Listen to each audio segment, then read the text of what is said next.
Today we will be doing a boxing tier list.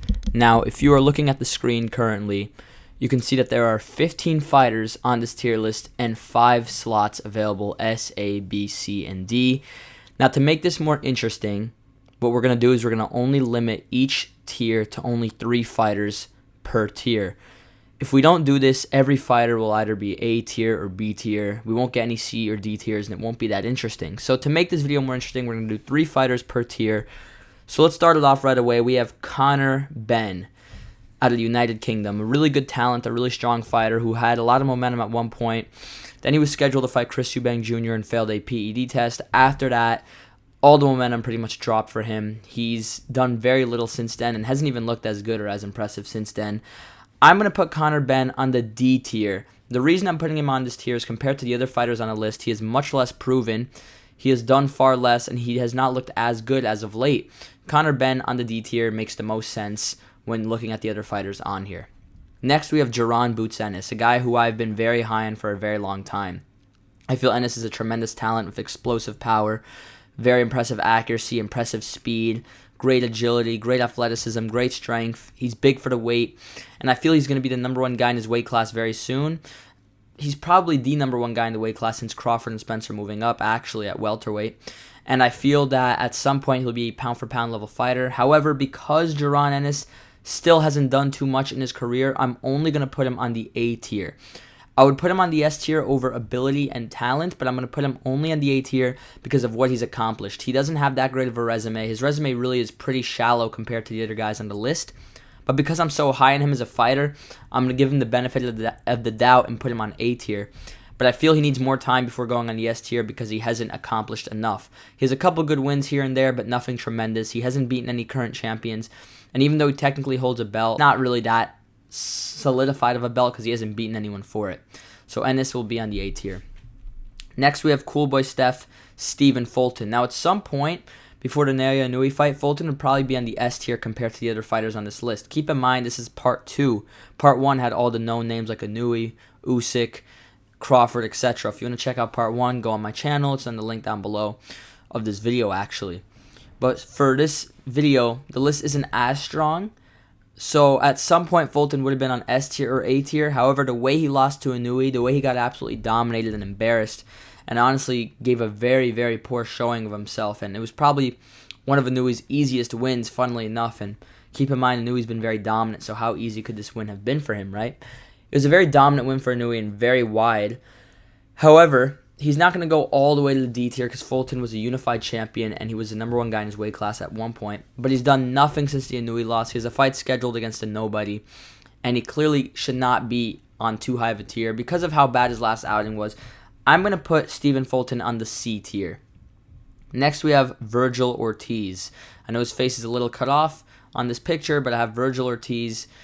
Virgil's a great fighter just like Boots Ennis. His resume is pretty shallow compared to the other guys on the list, but I have a lot of faith in Virgil. I think he's a tremendous talent, and I think he's a future champion, as well as probably a future pound-for-pound level fighter. I'm going to put Virgil Ortiz on the A tier with Jaron Ennis. I feel they're about the same level. I've always been a little higher on Ennis than Ortiz, but I think Virgil's a tremendous talent with tremendous ability, and compared to the other guys on the list, I think the A tier makes a lot of sense for him. Now we have Jermall Charlo. Jermall Charlo has done virtually nothing in 4 years, I'd say. 3.5 years since the Sergey Derevyanchenko win. He's done nothing. He's a really good fighter, solid ability, but even in his last couple performances, he's looked very poor against Montiel and against Jose Benavidez. Because of how bad he's looked lately and how little momentum he has, as well as how inactive he's been, I'm actually going to put Jermall Charlo on the D tier. I think D tier is fair for Charlo due to the fact of how little he's done as of late, and honestly how mediocre he's looked in his last couple of bouts. He's only fought twice in 4 years, and in both of those fights, I was not impressed at all. Bam Rodriguez, Jesse Rodriguez. This is a current unified champion, the best guy in his weight class, a truly impressive young talent. You can argue he's on the pound-for-pound list already, and because of how good he's done so far and how impressive he's looked, I'm going to put Bam Rodriguez on the S tier. I think S tier is objectively a really good spot for him. I think he's one of the most talented fighters on this list, but I also think he's accomplished a lot. He's the first fighter that will be making the S tier on this video. We have Tim Tszyu. Now, I feel Tim Tszyu is being very underrated at the moment due to his defeat against Sebastian Fundora, where he got a cut on the middle of his head. His head was basically split open since the second round. And since that round, he came back in the fight and arguably deserved the victory against still a very solid, formidable opponent. I think we all know how the fight would have played out if Tim Tszyu didn't get cut that badly in the second round. I feel Tim Tszyu deserves to be in the B tier. I feel he accomplished a lot prior to the Fundora win. I think he's going to accomplish a lot after it. It's a shame the Virgil fight got canceled because that would have been a barn burner. I would have loved to see it.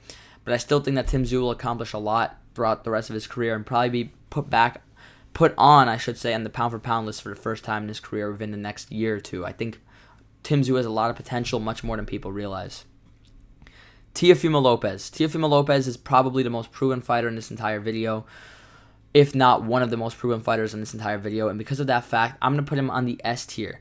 Teofimo Lopez, yes, he's had some shaky outings against Jermaine Ortiz, against Sandor Martin, against George Kambosos where he lost. But he's also a 2-weight champion, a former unified, arguably undisputed champion, and he's a champion again at 140. I still feel Teofimo is going to accomplish a lot more very soon, and I'm going to put him on the S tier at the moment. Teofimo Lopez, he's had some bad performances. He had a very terrible fight against Jermaine Ortiz, and the momentum hasn't been great for him, but he's still getting the victories. He's still getting the job done. I have him at S tier. Shakur Stevenson. Shakur Stevenson is arguably the most skilled fighter in the entire list. Some people would even argue the most skilled fighter in the sport. He's also coming off a very bad performance in his last bout against Edwin Dos Santos, and he hasn't looked that great as of late, and he does not have much momentum. However, just like Teofimo Lopez, I feel he's one of the most proven fighters on the list. He's a multiple weight champion and a former unified champion. He's going to go in the S tier as well. So the S tier is complete. No more fighters can make the S tier. Shakur Stevenson, Teofimo Lopez, and Bam Rodriguez all make the S tier. Everyone else on the list has to be below the S tier. Isaac Cruz. Isaac Cruz has a lot of momentum right now. He has a lot of hype. He's proven himself to be a very formidable fighter. He's a champion, and some people believe he defeated Gervonta Davis. I felt the fight was a draw. It was a competitive fight. I'm going to put Isaac Cruz on the B tier. The reason I put him on the B tier is I feel he's very inconsistent. Some nights he'll look great. Some nights he'll look terrible.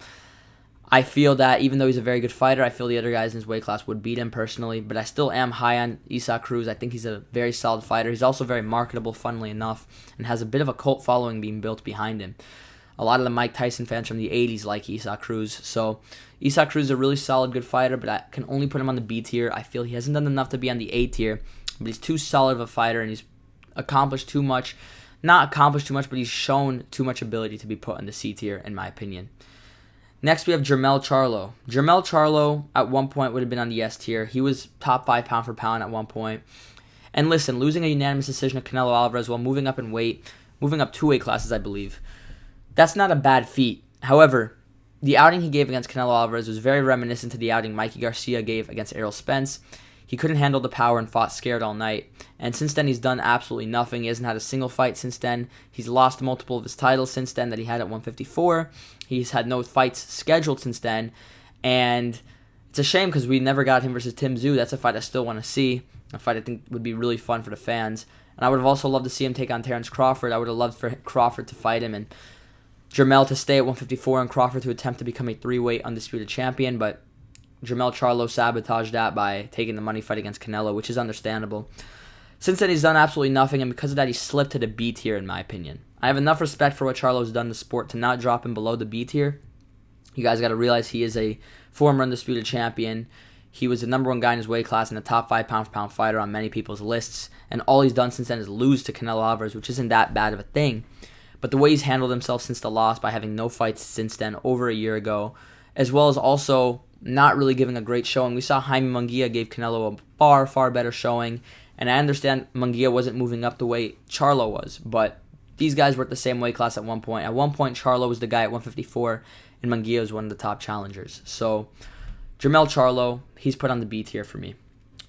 Subriel Matias, tremendous fighter, guys. I think this guy can really well be the best guy at 140. The way Devin Haney lost to Ryan Garcia, the way Teofimo Lopez has looked very shaky as of late, I think Subriel Matias might be the guy to beat all of them out, honestly. And it's funny because at one point I thought they would both beat Subriel Matias, but the way they've been looking, I think I'd pick Subriel Matias to beat both of them. I think Devin Haney would have a really good shot with his speed and his footwork and his ring IQ, but we see Devin Haney kind of crumble in those later rounds a little bit. We see his chin kind of give out in the later rounds, as we saw against Ryan Garcia. Now, I understand Ryan Garcia's style is far different than Subriel Matias's, where Garcia has a lot of hand speed and explosiveness and one-punch power, while Matias wears you down and breaks you down. But Matias, he's been outperforming my expectations in almost every fight he's had.